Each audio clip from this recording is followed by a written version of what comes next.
morning. Good morning. My name is Dr. Carmen Majied. I am affiliated with Soul Tenders, Inc. And I have the pleasure of being joined this morning by one of my esteemed colleagues, Dr. Veronica Eyo. I am so excited to meet with you. You have so many fantabulous things to say, and you're doing so many wonderful things with your career. I'm excited to get to know you a little bit better this morning. So just very briefly, again, my name is Dr. Majied. First name is Carmen. I am a licensed marriage and family therapist, as well as a doctor of clinical psychology. I've been licensed in the state of California as an LMFT since, oh gosh, I don't want to date myself, but 2003, thereabouts. And this is actually I was initially affiliated with Soul Tenders back in 2006, shortly after Dr. Salovich opened her business and got things, off the ground and running. And was with her, worked with her for about a year and a half, give or take, and then transitioned back to full-time work. And in between then, had kiddos, developed my career much more, expanded outward, and then decided to circle back to private practice in 2019. So this month actually marks my third year back with Soul Tenders. So very excited to be back.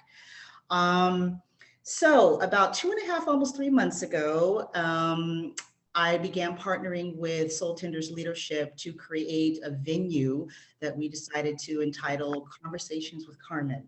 And it's an exciting project. I'm so happy and grateful to be part of it. So in a nutshell, Conversations with Carmen is a venue that we created in order to give colleagues like yourself an opportunity to really highlight and spotlight your professional skills, your professional talents, your personal and professional attributes, clinical niches, areas of expertise, training and certification, really spotlight those and bring those to the forefront. Each and every one of us brings something special to the table. And I think it's really important that we come together as a community of professionals and get to know each other that much more. And I was thinking about this the other night because man, the pandemic really impacted us on so many different levels. And, one of the areas that hit the hardest for me was being physically estranged from colleagues, for 2.5 years plus. I got very comfortable, corroborating with people in the office, meeting for case consultations, meeting for working lunches, whatever the case may be. And COVID kind of put a stop to all that. And so it really disabled us to be able to get to know each other, even more so. So coming full circle, Conversations with Carmen, I think it's a nice way to start building those ties back, building the bridges back that much more, getting to know each other on a professional basis and just really becoming familiar with what everyone has to offer. I think it's going to create a nice sense of community. So again, we launched Conversations with Carmen a couple of months ago, but I'm excited because today marks the very first Zoom-based interview that we're doing, and Dr. Eyo is the lucky clinician to be able to, sort of spearhead this with me for the first time out. So anyway, with that said, I will turn it over to you. And if you'd just like to introduce yourself and tell us a little bit about you and who you are. Well, thanks for having me. I'm very excited to be on here because I piggybacking exactly what you said. I agree. The pandemic really took us out of the office and of those conversations, and we still need referrals as part of private practice. And I think we need them even more. It's not like at an agency where it's like, oh, we're kind of bound together, but the same thing, I don't know certain things. I'm not specialized in certain things. And I really appreciate this, what you guys are starting, because we need it. Hey, I'm a client struggling with eating disorders, or hey, a client is struggling with this. Well, I know this person, and with video, hey, I know what they sound like and what they're like, and this is what you can kind of go to. So just wanted to piggyback on that. Yes. But like you said, my name is Dr. Veronica Eyo. I have not been. How long have I been licensed? I don't know. 2000. Before my child, 2017, yeah, because she just turned 5. So it's literally, that's how I remember it. Yes, that's how I found out I was pregnant. story for another day. I've been with Soul Tenders actually because of her. After her year, I realized that I could not do DMH anymore. I wanted to take more ownership of my time and my availability and my boundaries. And I found out about Soul Tenders, and I have been here since June 2018, and have honestly have loved it. I've had 2 more children in Soul Tenders and have taken leave. So if that is ever a question that comes up of like, how do I take a leave in private practice? Right. I've done it twice already. Yep. Not that I'm a pro, but put it out there a little bit. Yeah. And so yeah, I've been with Soul Tenders and have very much loved the ability to take ownership of my clients, my time, but also the group element, right? Like this is how I'm being able to interact with people and stuff like that. So yeah, I've been at Soul Tenders. I specialize in working with moms, specifically mothers of color. Pretty much my whole caseload. It's how I market myself on social media, how I go on podcasts and different things. It's something that's very dear to my heart because I remember what it was like when I became a parent and just needed support. And I've been doing this, and yeah, that's me in a nutshell. I'm a mom and I'm a therapist for moms. There it is. I love it. I love it. I love it. Yeah. And we've had a couple of offline conversations, and I know first time we talked on the phone, we had some stories to exchange with each other about being a mom and being a full-time private practitioner and just being very driven women and women of color and all of that. So I am definitely, just so happy to, again, just come together with you this morning, and you just have so much to offer, and you're really doing it, very full, comprehensive life, and, just sounds very diverse in terms of, all the irons that you have in the fire, family and profession and personal and ever growing, and, always, looking to expand, if that makes sense for you in the moment. So awesome. Okay. So I have a few questions for you. That attribute has contributed to either the caliber of client services that you're able to provide, or just how it's been impactful on you as a provider and on your clientele and all that kind of good stuff. Well, speaking another language is always a plus, right? And I think especially Spanish, of where we live in California. Well, yeah, California. Soul Tenders is only in California. Yeah, right. Here, Southern California, it's so needed. Because Spanish is a prevalent language. But I think specifically, when I talk about like, I work with moms of color, a big chunk of my clients are Latina moms. And they're like, hey, we have certain sayings in Spanish. We have certain cultural things. And it does add to the, oh yeah, I feel seen. Like, hey, yeah, that was said in my family too. Like, hey, yeah, like, how do I work through this? Why don't we talk about anxiety in our culture? Why don't we name these certain things? Like, how do we do this? And so, in one hand, I always do get the surprise of like, oh wait, you speak Spanish? You don't look like you speak Spanish. And I'm like, well, this is an opportunity to educate you because there's that. But also, hey, yeah, I do. And sometimes even just that ability to say like, hey, I can understand you does add to building a quicker rapport, because it's like, okay, like we can relate to that. And that was not something just with the clients that I see now. That was, even when I was working DMH and I was on Skid Row, it gave me the ability to be able to interact with clients who perhaps would not have received services that day. Working on Skid Row, I was working with homeless individuals, and they weren't always at the same place at the same time when help was going to be offered. So here was a clinician that, hey, spoke your language and was able to help you in this way. So it really was a skill that I'm grateful for, because it's so needed. Definitely, I do stutter sometimes on my words, because there are some words that don't necessarily translate the same.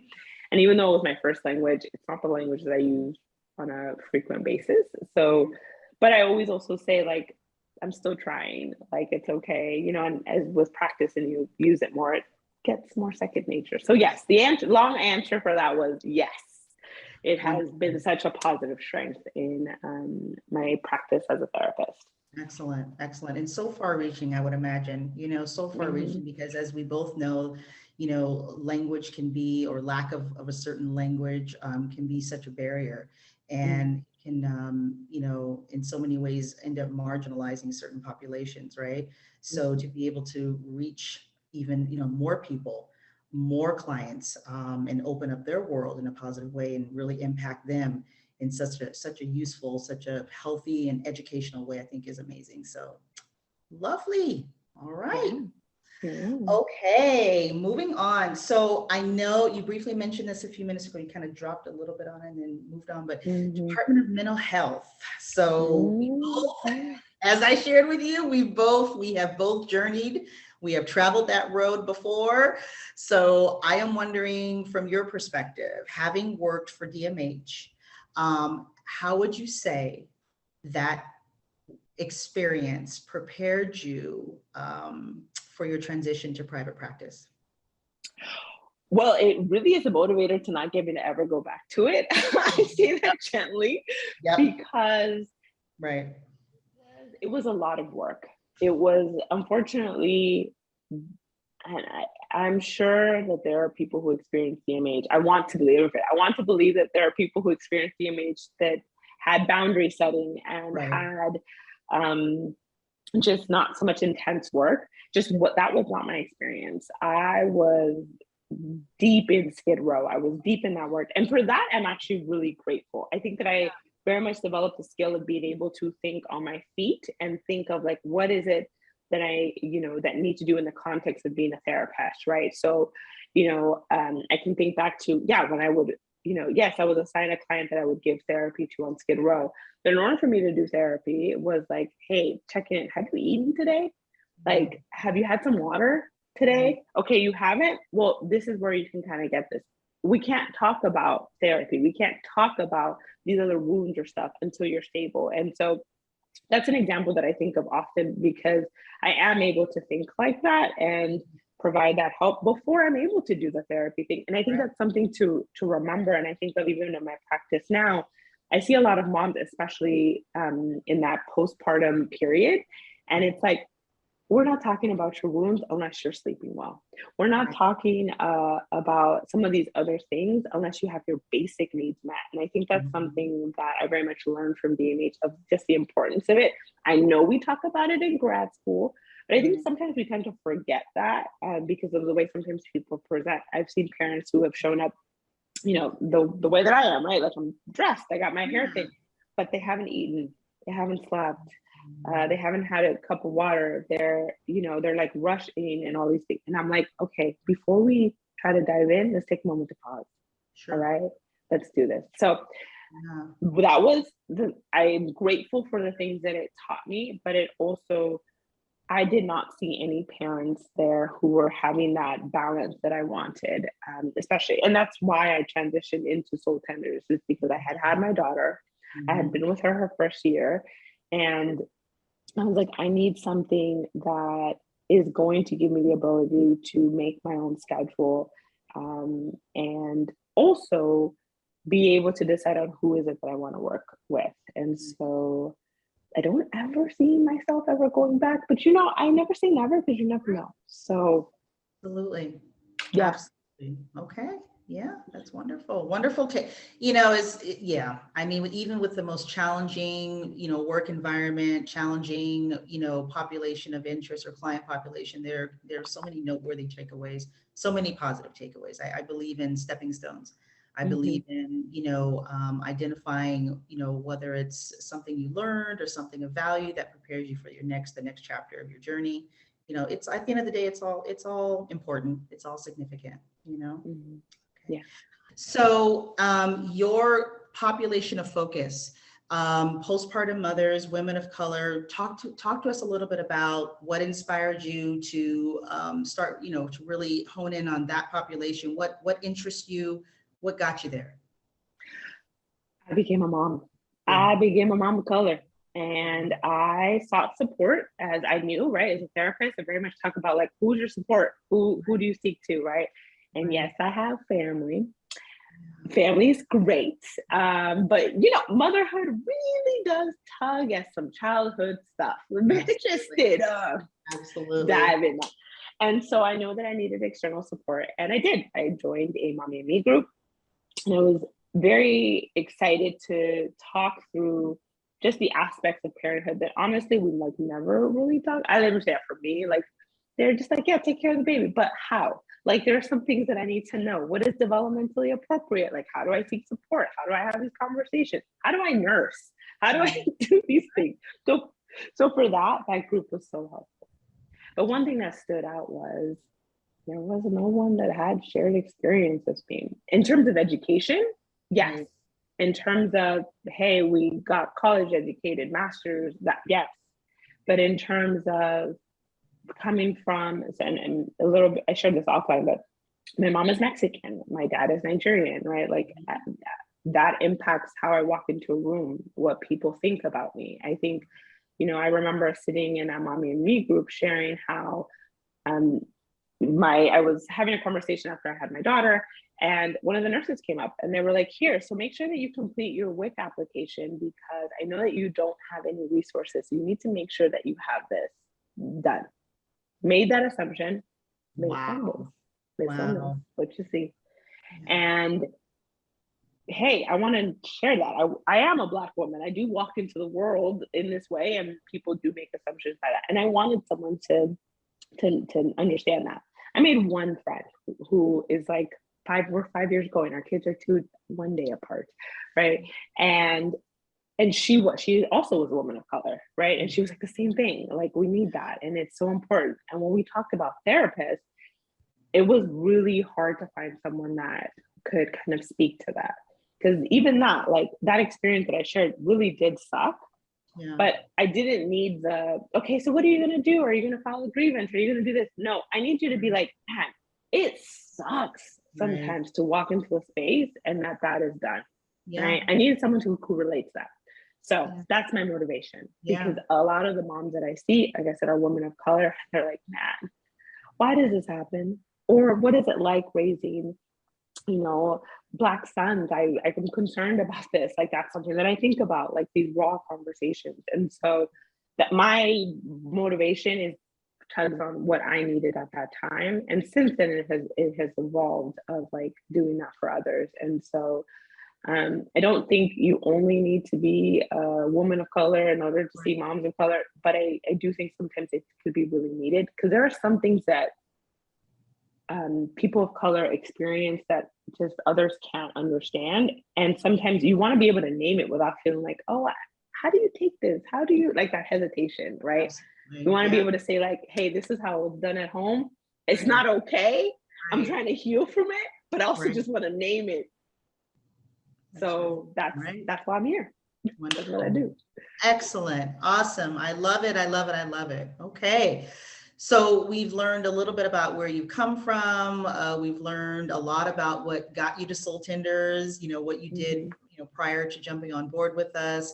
We talked a little bit about, your experience as a mom, and I love that, the relatability factor is so intact, in terms of who you are as a woman and how you can show up professionally for your clients. Again, I can't impress upon enough people the relatability factor. Not that we have to, we have to be clones of our clients. But if a client knows that you can, when you say, I understand, or I know what you mean, or I can imagine, and you really mean those words because of what you truly, genuinely bring to the table, man, that, It does. It makes, because training is only so much, right? So like that, I went through that. I went through I did my training, specialized training in Postpartum Support International. It's this organization that offers services for parents in this postpartum period. And I got that training because there are certain things that I'm listening to when I talk to you as a new parent, or just a parent in general. Like there are things I'm looking for, signs of, postpartum, perinatal anxiety, like these things, like OCD, like some of the psychosis. I'm listening to that. So that training is here. Yes. But also, you're not going to share that you're experiencing that unless I can relate to you. And so training is important. So I'm not going to take away from that. That is very important. But I think when I talk about like what motivates me, it's like, I think that's one of the things that does get me in the door with clients. And it's how I market myself. on Instagram, when I go on podcasts, when I write blogs, I'm like, I am here for people of color to really offer in addition to the training and specialization. For sure. That makes sense. Sure. How very powerful. I love it. All right. So can you repeat really quickly where you got your formal training, in the postpartum, in case people are interested? And Postpartum Support International. It's this organization. It's dedicated to helping families working through postpartum depression, anxiety. They work with OCD, psychosis. They have support groups. This is for like just families, but the training really makes a difference. And their mission is because, hey, the postpartum anxiety that you experience or postpartum depression that you experience is not the same. It's not going to present the same as regular depression, or not regular depression, but when we think of depression or we think of anxiety, like how we see it, it's going to look different. And so that was, I got that formal training. They have a conference every year. They're coming up with different ways of being able to offer this training to support parents. They're doing more also about people of color, like, hey, like this is here, or our non-traditional families, right? Of like how we offer these support groups. So they're a great resource. So even if you don't want to do training, if you got a parent, and you're like, oh man, like how can I help them? Postpartum Support International. It's a great organization that can just be really helpful for clients and therapists as well. Excellent. That's wonderful. Okay, and very last question of the day, because I know we both have to move on. Just maybe 30 seconds worth of sharing with us what else you do outside of private practice. I know you consult, I know you speak, I know you have a podcast. So what else do you do professionally? Oh, that's a lot professionally, because as a private practice person, I think that's one thing that I love about Solitary. I'm going to toot the horn a little bit. You get used to making your own schedule, and you get used to that feeling of like, how do I want to use my time? Why do I want to share this? And so because of that, I very much value as a private practice therapist, you got to market yourself. Now, Soul Tenders helps a lot with clients. Like, I got that open slot. Whoop, they swoop on in. That's absolutely. But we're talking about clients that you want to specialize in and hone in, and that see your face and like do this. Social media is it right now. The pandemic really just made it big. So on Instagram, because of that, I've been able to be guests on podcasts. I have hosted workshops. I just hosted one last month talking about back to school, like how to help parents, like, not that everything falls on mom or anything just falls on one parent. How do we have these conversations? Because we don't. That's the issue. Then we come into therapy and we're like, why am I going crazy? Hey, all right. Yes, this is overwhelming. This is a lot.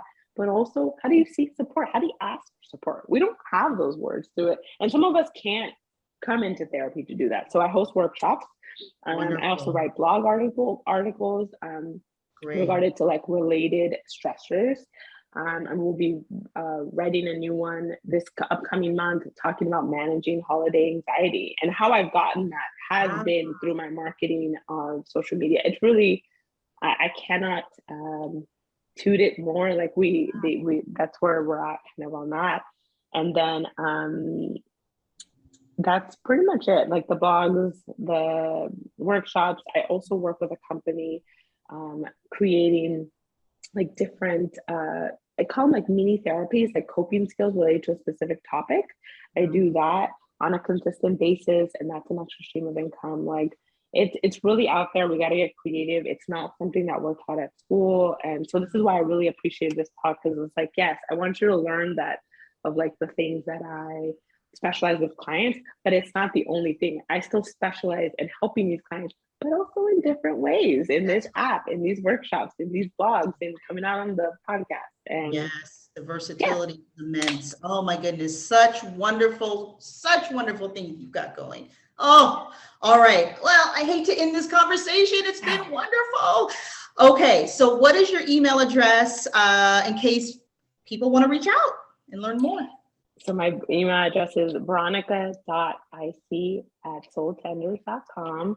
I hope people do reach out. I really love talking about this. I think it's just so important. Plus, it's also nice to develop community and further get to know people. Just like now I know you. Like we're very close. I mean, we're gonna get that cup of coffee. Yes, let's do it. Absolutely. All right. Yes. And if anyone would like to reach out to me, any questions about provider spotlight or conversations with Carmen, my email address is cmajied, CMAJIED.IP@soultenders.com. If you're interested in learning more about provider spotlight and possibly being considered for one of our monthly segments, you can email providerrelations@soultenders.com. In the meantime, Veronica, thank you so much for your time. Dr. Veronica Eyo, everyone. Lovely, lovely woman. Thank you for joining me. We did it. Yes, we did it. Thanks for having me. All right. Let's stay in touch. Take care. All right. Okay, I'll talk to you soon. All right. Bye. Okay, bye, Carmen.